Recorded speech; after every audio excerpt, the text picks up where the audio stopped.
ஓம் சாந்தி.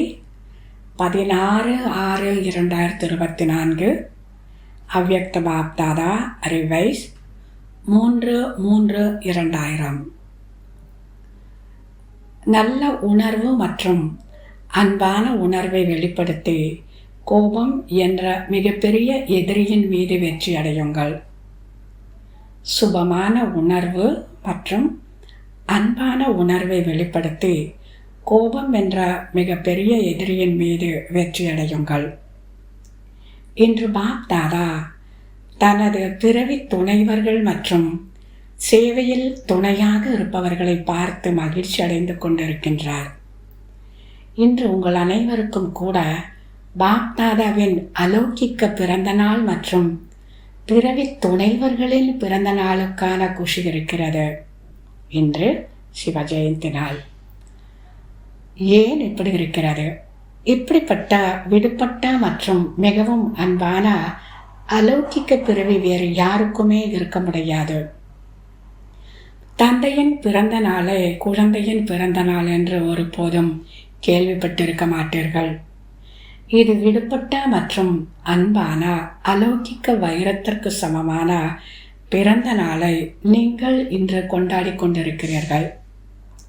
மேலும் அனைவருக்கும் இந்த விடுபட்ட மற்றும் அன்பான நினைவும் இருக்கிறது. இந்த அலௌகிக்க பிறப்பை, விசித்திரமான பிறப்பை சுயம் பகவான் தந்தை குழந்தைகளுக்கு கொண்டாடி கொண்டிருக்கின்றார். பரம் ஆத்மா குழந்தைகளின் சிரேஷ்ட ஆத்மாக்களின் பிறந்த நாளை கொண்டாடி கொண்டிருக்கின்றார். பாருங்கள், உலகில் மனிதர்கள் வார்த்தையில் மட்டும் எங்களை பகவான் பரம் ஆத்மா படைத்தார் என்று கூறுகின்றனர். ஆனால் அவரை பற்றி அறிந்திருக்கவில்லை. அவர் நினைவிலேயே நடந்து கொள்வதும் இல்லை. நீங்கள் அனைவரும் அனுபவத்தோடு கூறுகிறீர்கள், நாம் பரமாத்மாவின் வம்சத்தினர்கள், பிரம்மாவின் வம்சத்தினர்கள். பரம் ஆத்மா நமது பிறந்த நாளை கொண்டாடுகின்றார்.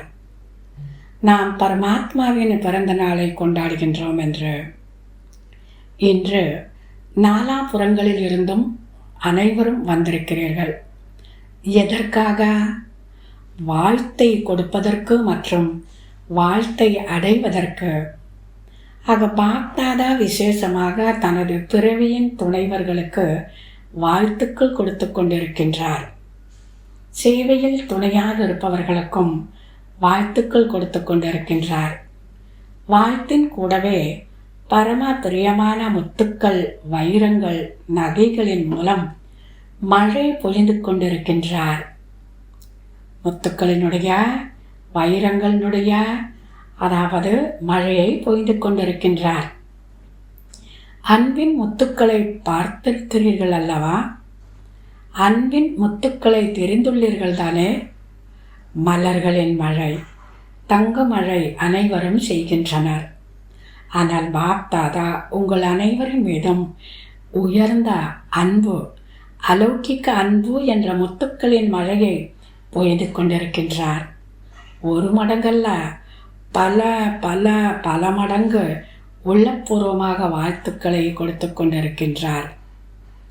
நீங்கள் அனைவரும் கூட உள்ளபூர்வமாக வாழ்த்துக்கள் கொடுத்து கொண்டிருக்கின்றீர்கள். அதுவும் பாப்தாதாவிடத்தில் வந்தடைந்து கொண்டிருக்கிறது. ஆக இன்று கொண்டாடக்கூடிய மற்றும் வாழ்த்துக்களுக்கான நாளாகும். கொண்டாடும் பொழுது என்ன செய்வீர்கள்? பேண்ட் வாசிப்பார்கள். பாப்தாதாவும் அனைத்து குழந்தைகளின் மனதில் குஷி என்ற பேண்ட் என்றும் கூறலாம். இந்த வார்த்தைய ஒலியை கேட்டுக்கொண்டிருக்கின்றார். பக்தர்கள் என்று அழைத்து கொண்டிருக்கிறார்கள். ஆனால் குழந்தைகளாகிய நீங்கள் தந்தையின் அன்பில் மூழ்கி விடுகிறீர்கள். மூழ்க வருகிறது தானே? இவ்வாறு மூழ்குவதுதான் சமமாவதாகும். பாப்தாதா குழந்தைகளை தன்னிடமிருந்து தனிமைப்படுத்த முடியாது. குழந்தைகளும் கூட தனியாக இருக்க விரும்புவது கிடையாது. ஆனால் அவ்வப்பொழுது மாயாவின் விளையாட்டில் சிறிது தனிமையாகி விடுகிறீர்கள். பாப்தாதா கூறுகின்றார், நான் குழந்தைகளாகி உங்களுக்கு ஆதரவாக இருக்கின்றேன். ஆனால் குழந்தைகள் சேட்டை செய்வார்கள் தானே? மாயை சேட்டை செய்ய வைத்து விடுகிறது. உண்மையில் அவ்வாறு கிடையாது. மாயை தன்னுடையவராக மாற்றிவிடுகிறது. பிறகு ஆதரவிலிருந்து தூரமாக்கி விடுகிறது. இருந்தாலும் கூட பாப் தாதா ஆதரவாகி நெருக்கத்தில் கொண்டு வருகின்றார். பாப் தாதா அனைத்து குழந்தைகளிடமும் ஒவ்வொருவரும் வாழ்க்கையில் என்ன விரும்புகின்றீர்கள் என்ற கேள்வியை கேட்கின்றார். இரட்டை அயல் நாட்டினருக்கு பிடித்தமான 2 வார்த்தைகள் என்ன? துணைவன் மற்றும் துணை. இவை 2ம் பிடித்திருக்கிறதா? பிடித்திருந்தால் ஒரு கை உயர்த்துங்கள். பாரதவாசிகளுக்கு பிடித்துள்ளதா? துணைவனாகவும் ஆக வேண்டும் மற்றும் துணையும் அவசியமாகவும். துணையின்றி இருக்க முடியாது, துணைவன் இன்றியும் இருக்க முடியாது. ஆக உங்கள் அனைவருக்கும் என்ன கிடைத்திருக்கிறது? துணைவன் கிடைத்திருக்கிறாரா? ஆம் அல்லது இல்லை என்று கூறுங்கள். அந்த நேரத்தில் எல்லோருமே ஆமாம் பாபா அப்படின்னு சொன்னாங்களா? துணை கிடைத்திருக்கிறதா? ஆமாம் பாபா அப்படிங்கிறாங்க. இப்படிப்பட்ட துணை மற்றும் துணைவன் முழு கல்பத்திலும் கிடைத்திருந்தாரா? கல்பத்திற்கு முன்பு கிடைத்திருந்தாரா? ஒருபோதும் தூர விலகிவிடாத ஒரு துணைவன் எவ்வளவுதான் குறும்பு செய்தாலும் ஆதரவாகத்தான் இருப்பார். மேலும் உங்களது உள்ளத்தின் பிராப்திகள் அனைத்தையும் நிறைவேற்றுகின்றார். ஏதாவது குறை இருக்கிறதா? அனைவரின் உள்ளம் கூறுகிறதா? அல்லது நியமத்திற்காக ஆமாம் என்று கூறுகிறீர்களா? எதை அடைய வேண்டுமோ அதை அடைந்து விட்டோம் என்று பாடுகிறீர்கள். அடைந்து விட்டீர்களா? அல்லது அடைய வேண்டுமா? அடைந்து விட்டீர்களா? இப்பொழுது அடைவதற்கு ஒன்றும் இல்லையா? அல்லது சிறிது ஆசைகள் இருக்கின்றதா? அனைத்து விதமான ஆசைகளும் நிறைவேறிவிட்டதா? அல்லது பாக்கி இருக்கின்றதா? இருக்கின்றது என்று பாப் தாதா கூறுகின்றார். எந்த மாதிரியான ஆசை? அதாவது தந்தையை வெளிப்படுத்தும் ஆசை பாக்கி இருக்கின்றது. அனைத்து குழந்தைகளுக்கும் தெரிய வேண்டும் என்பது தந்தையின் ஆசையாகும். தந்தை வந்திருக்கின்றார். சிலர் தெரியாமல் இருந்து விடலாமா? ஆக அனைவருக்கும் குறைந்தது நமது சதாகால தந்தை வந்திருக்கின்றார் என்பது தெரிய வேண்டும் என்பது பாப் தாதாவின் விசேஷமான ஆசையாகும். ஆனால் குழந்தைகளின் மற்ற எல்லைக்குட்பட்ட ஆசைகள் நிறைவேறிவிட்டது. அன்பான ஆசைகள் மேடைக்கு வர வேண்டும் என்று ஒவ்வொருவரும் விரும்புகின்றனர். இந்த ஆசை இருக்கிறதா? இப்பொழுது சுயம் பாபா அனைவரிடத்திலும் வருகின்றார். இந்த ஆசையும் நிறைவேறிவிட்டதா? திருப்தி ஆத்மாக்களாக இருக்கிறீர்கள். வாழ்த்துக்கள். ஏனெனில் அனைத்து ஆத்மாக்களும் புத்திசாலிகளாக இருக்கிறீர்கள். ஏனெனில் நேரம் எப்படியோ அப்படி சொரூபம் உருவாக்கியே தீர வேண்டும். ஆகையால் பாப் தாதாவும் நாடகத்தின் பந்தனத்தில் இருக்கிறார் அல்லவா? எனவேதான் அனைத்து குழந்தைகளும் ஒவ்வொரு நேரத்திலும் திருப்தியாக இருக்கின்றனர் மற்றும் சதா திருப்தி மணியாக ஜொலித்து கொண்டே இருக்கின்றனர். ஏன்? எதை அடைய வேண்டுமோ அதை அடைந்து விட்டோம் என்று நீங்கள் தான் கூறுகிறீர்கள். இது பிரம்மா பாபாவின் ஆதி அனுபவ வார்த்தையாகும். எது பிரம்மா பாபாவின் வார்த்தையோ அதுவே அனைத்து பிராமணர்களின் வார்த்தையாகும். எனவே பாப் தாதா அனைத்து குழந்தைகளுக்கும் இதுவே மறுபரிசீலனை செய்வித்துக் கொண்டிருக்கின்றார்.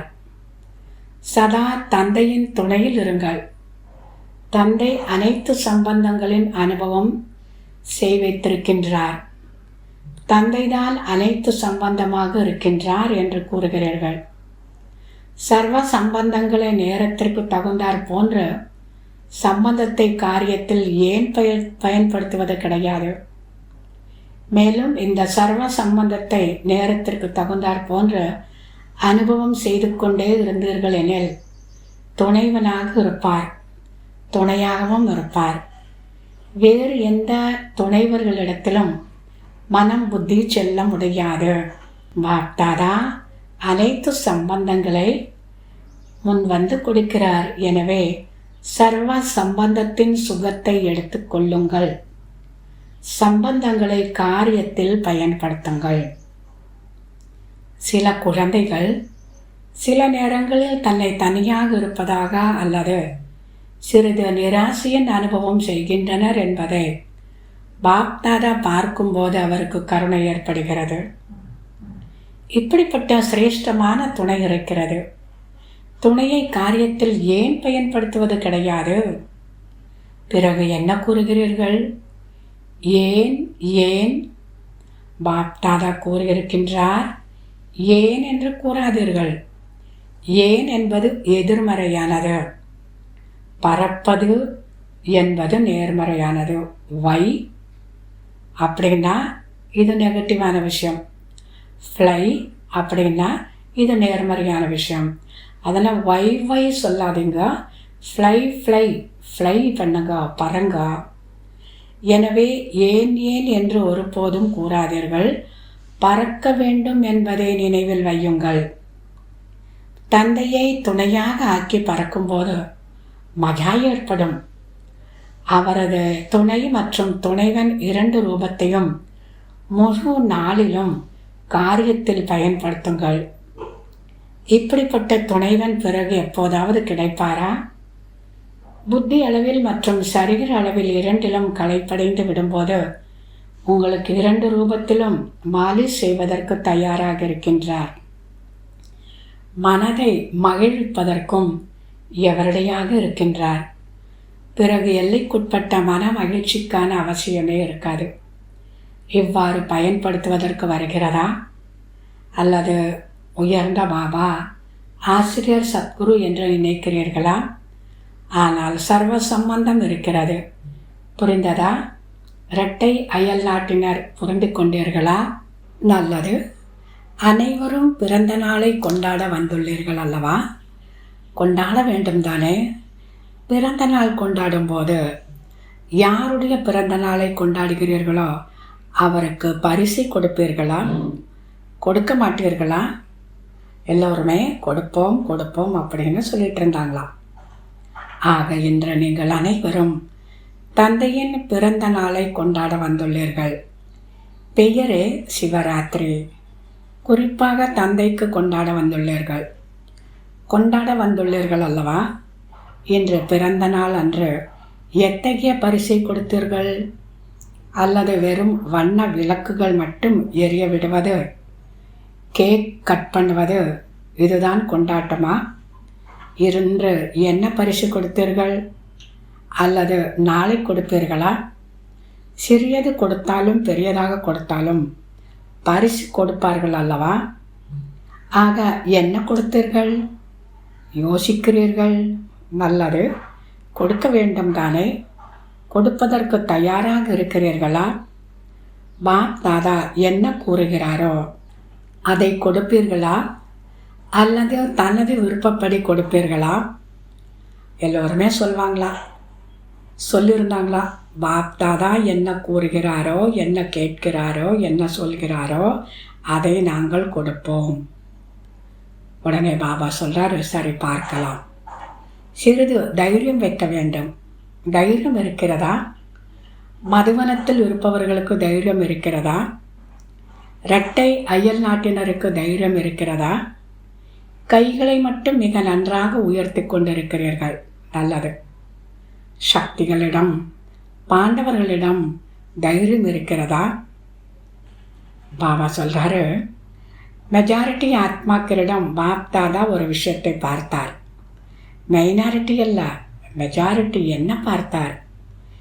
ஏதாவது பிரச்சனைக்கான சூழல் வரும்பொழுது மெஜாரிட்டி 1, 2, 3 என்ற எண்ணிக்கையில் கோபத்தினுடைய அம்சம் விரும்பாவிட்டாலும் வெளிப்படுகிறது. சிலரிடம் கோபம் மிக பெரிய ரூபத்தில் வருகிறது. சிலரிடம் ஆவேசத்தின் ரூபத்தில் வருகிறது. சிலரிடம் 3வது நம்பர் சிடு சிடு என்ற ரூபத்தில் வெளிப்படுகிறது. சிடுசிடு என்றால் என்ன என்பதை புரிந்து கொள்கிறீர்களா? அதுவும் கோபத்தினுடைய அம்சமாகும். லேசானது 3வது நம்பர் அல்லவா? அதனால் அது லேசாக இருக்கிறது. முதல் நம்பர் ஜோராக இருக்கிறது. 2வது அதை விட குறைந்தது. இன்றைய நாட்களில் அனைவரின் மொழியும் ராயலாக ஆகிவிட்டது. ராயல் ரூபத்தில் என்ன கூறுகிறீர்கள்? பிரச்சனை இவ்வாறு இருந்தால் ஆவேசம் வரத்தான் செய்யும். இப்படி ஆக இன்று பாப்தாதா இன்று அனைவரிடத்திலும் இந்த பரிசை பெற விரும்புகின்றார். கோபத்தை விடுங்கள். ஆனால் கோபத்தின் அம்சம் கூட இருக்கக்கூடாது. ஏன்? கோபத்தில் வந்து அவமதிப்பு செய்கிறீர்கள். ஆனால் கோபம் இருவருக்கு நடுவில் ஏற்படுகிறது, தனியாக ஏற்படுவது கிடையாது. இருவருக்கு நடுவில் ஏற்படும் போது தென்பட்டு விடுகிறது. மனதளவில் கூட ஒருவர் மீது வெறுப்புணர்வின் அம்சம் இருந்தாலும் மனதில் அந்த ஆத்மாவின் மீது கண்டிப்பாக ஆவேசம் வரும். ஆக அவமதிப்பிற்கான இந்த காரணம் பாப்தாதாவிற்கு பிடிக்கவில்லை. எனவே கோப உணர்வு துளியளவும் உருவாகக்கூடாது. பிரம்மச்சரியத்தின் மீது கவனம் கொடுப்பது போன்று காமம் மிகப்பெரிய எதிரி, கோபம் மிகப்பெரிய எதிரி என்று பாடப்பட்டிருக்கிறது. ஆக நல்ல உணர்வு, அன்பான உணர்வு வெளிப்படுவது கிடையாது. பிறகு மனதை கெடுத்துக் கொள்கிறீர்கள். அந்த ஆத்மாவை தூர விலக்கி வைத்து விடுகிறீர்கள். எதிரில் வரவிட மாட்டீர்கள், பேச மாட்டீர்கள். எதிரில் வரமாட்டீர்கள், பேச மாட்டீர்கள். அவரது விஷயத்தை ஒதுக்கி விடுகிறீர்கள், முன்னேற விட மாட்டீர்கள். இவை அனைத்தும் வெளியில் உள்ளவர்களுக்கும் தெரிகிறது. பிறகு இவருக்கு இன்று உடல்நிலை சரியில்லை, வேறொன்றுமில்லை என்று கூறிவிடுகிறீர்கள். ஆக பிறந்த நாள் பரிசாக இதை கொடுக்க முடியுமா? கோபத்திலிருந்து விடுபடுவேன், கோபத்தை விடுவேன் அப்படிங்கிற பரிசை கொடுக்க முடியுமா? முயற்சி செய்கிறேன் என்று நினைப்பவர்கள் கையை உயர்த்துங்கள். பரிசை கொடுப்பதற்கு யோசிப்பவர்கள், முயற்சிப்பவர்கள் கையை உயர்த்துங்கள். உண்மையான உள்ளத்தில்தான் பகவான் திருப்தி அடைகின்றார். பாபா, இதை விடுவதற்கு உங்களுக்கு எவ்வளவு காலம் தேவைப்படுகிறதுங்கிறார். 1 மாதம் தேவையா? 6 மாதங்கள் தேவையா? எவ்வளவு காலம் தேவை? விட்டு விடுவீர்களா? அல்லது விடுவதற்கான லட்சியமே கிடையாதா? யாரெல்லாம் தைரியம் வைத்தீர்களோ அவர்கள் அனைவர் மீதும் பாப்தாதா ஞானம், அன்பு, சுகம், சாந்திக்கான முத்து மழையை பொழிந்து கொண்டிருக்கின்றார். நல்லது. கைமாறாக பாப்தாதா அனைவருக்கும் விசேஷமாக இந்த வரதானத்தை கொடுத்து கொண்டிருக்கின்றார். தவறுதலாக விரும்பாவிட்டாலும், சில நேரம் கோபம் வந்துவிட்டாலும் மனதார இனிமையான பாபா என்று கூறும்போது தந்தையின் அதிகப்படியான உதவி தைரியமானவர்களுக்கு கண்டிப்பாக கிடைத்து கொண்டே இருக்கும். இனிமையான பாபா என்று கூற வேண்டும், வெறும் பாபா என்று கூறக்கூடாது. இனிமையான பாபா என்று கூறும்போது உதவி கிடைக்கும், கண்டிப்பாக கிடைக்கும். இதை அண்டர்லைன் பண்ணிக்கணும். ஏனெனில் லட்சியம் வைத்திருக்கிறீர்கள் அல்லவா? நல்லது.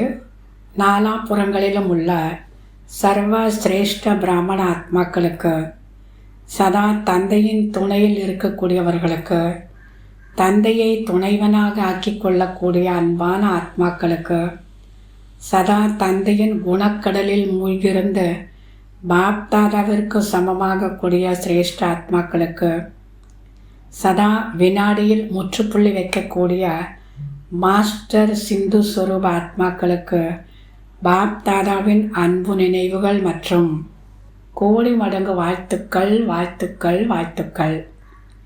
ஒவ்வொரு நேரத்திலும் ஒவ்வொரு குழந்தைக்கும் பாப்தாதா நமஸ்தே செய்கின்றார். இன்றும் நமஸ்தே. இன்றைய இந்த அழகான சிவராத்திரி நாளில் கொடுத்துருக்கக்கூடிய வரதானம், தூய்மையின் சக்திசாலியான திருஷ்டி விருத்தியின் மூலம் அனைத்து பிராப்திகளையும் செய்ய வைக்கக்கூடிய துக்கத்தை நீக்கி சுகம் கொடுப்பவராகுக. தூய்மையின் சக்திசாலியான திருஷ்டி மற்றும் விருத்தியின் மூலம் அனைத்து பிராப்திகளையும் செய்ய வைக்கக்கூடிய துக்கத்தை நீக்கி சுகத்தை கொடுப்பவராகுக. விளக்கம்: விஞ்ஞான மருந்துகளில் அற்பகால சக்தி இருக்கிறது. அது துக்கம், வலியை போக்கிவிடுகிறது. ஆனால் தூய்மையினுடைய சக்தி, அதாவது அமைதி சக்தியில் ஆசீர்வாதத்தின் சக்தி இருக்கிறது. தூய்மையில் இந்த சக்திசாலியான திருஷ்டி மற்றும் விருத்தி சதாகால பிராப்தியை செய்ய வைக்கக்கூடியதாகும். அதனால்தான் உங்களது ஜட சிலைக்கு முன்பாக கருணை காட்டுங்கள், இரக்கம் காட்டுங்கள் என்று கூறி கருணை மற்றும் ஆசீர்வாதங்களை கேட்கின்றனர். சைத்தன்ய ரூபத்தில் இவ்வாறு மாஸ்டர் துக்கத்தை நீக்கி சுகத்தை கொடுத்து கருணை காட்டியுள்ளீர்கள். எனவேதான் பக்தியிலும் பூஜிக்கப்படுகிறீர்கள். ஸ்லோகன்: நேரத்தின் அருகாமைக்கான ஆதாரம் உண்மையான தபஸ்யா அல்லது சாதனை என்பதுதான் எல்லையற்ற வைராக்கியமாகும். நேரத்தின் அருகாமைக்கான ஆதாரம் உண்மையான தபஸ்யா அல்லது சாதனை என்பதுதான் எல்லையற்ற வைராக்கியமாகும். நல்லது. ஓம் சாந்தி.